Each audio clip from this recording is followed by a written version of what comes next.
السلام عليكم ورحمة الله وبركاته. أخباركم إيه؟ أهلا بيكم في قناة سر الطبيعة مع بويسة. النهاردة هنتكلم على عشبة هندية اسمها الإملا، ودي معجزة في وسط الأعشاب كلها. بيستخدموها من زمان قوي في الهند وبيسموها إكسير الشباب. معظم الناس هنا في مصر ما بتعرفش عنها حاجة غير الزيت اللي معمول على اسمها، والزيت ده مفهوش نسبة لا تذكر من المادة الفعالة اللي موجودة في الأعشاب دي.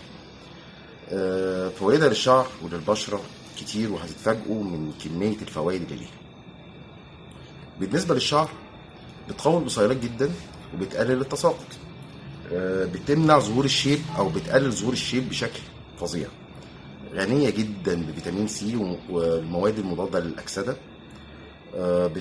بتحفز نمو الشعر وبتخليه لمعانه أكتر وكثافته أكتر. بتقلل الدهون الموجوده في فروه الراس، فبالتالي بتخلي فروه الراس نظيفه ما فيهاش دهون، فبالتالي بتقلل القشره اللي ممكن تظهر. في الهند الزيت ده بيتباع لوحده، اسمه زيت المعجزه. فوائده للبشره بقى حاجات كتير. البقع والتصبغات، بقع مكان الحبوب وتصبغات مكان الشمس او الحراره او كده، بيقضي عليها تماما. بتفتح البشره عشان زي ما احنا قلنا فيها فيتامين سي ومضادات اكسده عاليه قوي. مضاده للشيخوخه، انها بتلغي او بتمنع علامات ظهور التجاعيد، علامات كبار السن، الخطوط الرفيعه.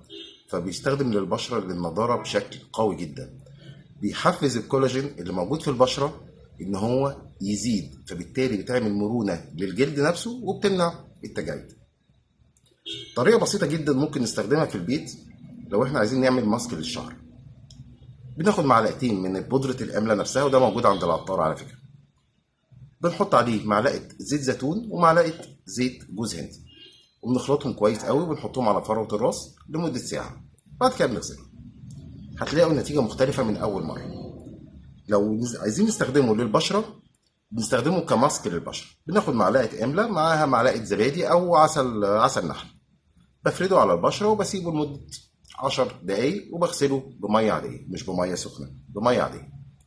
هتلاقي نتيجة في نضارة البشرة برضو من أول استخدام. هتلاقي نتيجته جميلة جدا جدا جدا جدا.